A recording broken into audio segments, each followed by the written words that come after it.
मैं लाहौर की रहने वाली हूँ। मैं एक शादीशुदा खूबसूरत औरत हूँ। मेरे शौहर कनाडा में जॉब करते हैं और हर 2 साल के बाद घर आते हैं, जिसकी वजह से पढ़ती हूँ। ये वाकया 2 साल पहले का है। मैं अपनी इस प्यास की वजह से बहुत परेशान थी। शौहर को 1.5 साल हुआ था मुझसे गए हुए। मैं बहुत प्यासी थी। एक दिन मैं अपनी छोटी बहन के घर चली गई, जो कि मेरे घर के करीब ही था।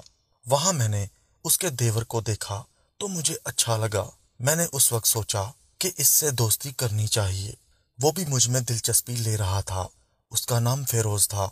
शाम को मैं अपने घर वापस आ गई और पूरी रात मैं अपनी बहन के देवर के बारे में सोचती रही। फिर कुछ दिन बाद एक शादी में कराची जाना पड़ा और उसके घर में दिन को सिर्फ फेरोज रहता था और शाम को मेरे बहनोई भी आ जाते थे। बहन के जाते ही एक दिन बाद मैं उनके घर चली गई। घर में फिरोज अकेला था। मैंने जब डोरबेल दी तो उसने दरवाजा खोला और मैं घर के अंदर दाखिल हो गई तो उसने पीछे से आवाज दी, भाभी तो नहीं है? वो और अम्मी कराची चले गए हैं। मैं बोली, हाँ मुझे मालूम है। मैं तो सिर्फ ये देखने आई हूँ कि तुमको किसी चीज की जरूरत तो नहीं। तो उसने कुछ नहीं बोला।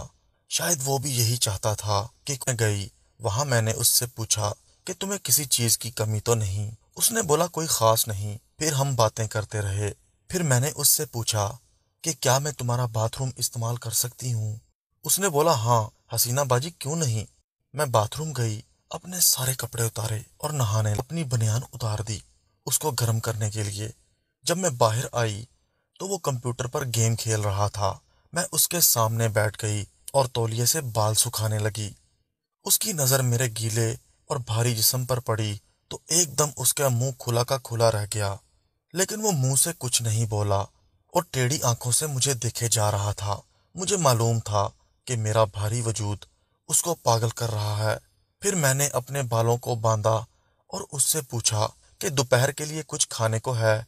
तो उसने बोला बाजार से कुछ ले आऊंगा। मैंने कहा आओ किचन में, मैं कुछ पका देती हूँ। तो उसने बोला ठीक है। फिर हम किचन में चले गए। मैंने दुपट्टा भी नहीं लिया। इसकी हालत को देखकर मुझे भी मजा आ रहा था। हम चिकन कढ़ाई बनाने के मूड में थे। जब हम किचन में थे तो उसने मेरी कमर के नीचे वाली नरम जगह पर अपना हाथ लगाया, लेकिन मैं कुछ नहीं बोली।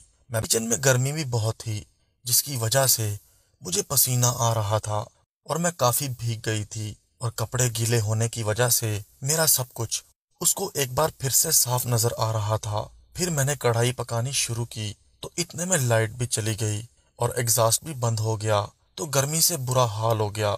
मैं पसीने में शराबूर हो गई। फिरोज बोला, बाजी बहुत गर्मी है। मैंने कहा हाँ। उसने बोला मेरा तो जी चाहता है कि अपनी टी शर्ट उतार दूं। मैंने बोला उतार दो, अब मुझसे क्या शर्माना। तो उसने अपनी शर्ट उतार दी। मैं उसके खूबसूरत बदन को देखकर हैरान हो गई। फिर उसने कहा, बाजी आप भी अपनी कमीज उतार दो, बहुत गर्मी है। मैंने कहा पागल हो क्या? उसने बोला क्यों? तो मैंने कहा तुमको मेरा बदन नजर आ जाएगा। उसने बोला अभी कौन सा नजर नहीं आ रहा। मैंने पूछा क्या नजर आ रहा है? उसने कहा आप उतार दें। मैं बोली फिर तुम खुद ही उतार दो। वो मेरे करीब आया और मुझसे टच होकर मेरी कमीज को उतार दिया। मैं उसके सामने बिल्कुल नंगी थी। फिर खाना तैयार हुआ तो मैं बोली अब खाना कहाँ खाना है? तो उसने बोला कि मेरे रूम में चलो, हम वहां खाना खाते हैं। उसके बाद हमने बर्तन वापस किचन में रखे। फिर जब मैं बर्तन धोने में मसरूफ थी तो फिरोज मेरे करीब आकर पीछे से मेरे साथ टच हुआ और बोला हसीना बाजी आप बहुत खूबसूरत हैं। मैं बोली ये क्या कर रहे हो? उसने बोला आपसे प्यार। फिर उसने एकदम मेरी शलवार को खींचकर उतार दिया। मैं एकदम नंगी थी उसके सामने। फिर उसने मुझे गोद में उठा लिया और मुझे अपने कमरे में ले गया। वहां हमने बहुत मजे किए। फिर हम दोनों ही थक कर बेड पर गिर गए। हम दोनों का पसीने से बुरा हाल था। कुछ देर आराम करने के बाद हमने शावर लिया। उस दिन के बाद जब भी फिरोज घर में अकेला होता है तो हम खूब मजे करते हैं।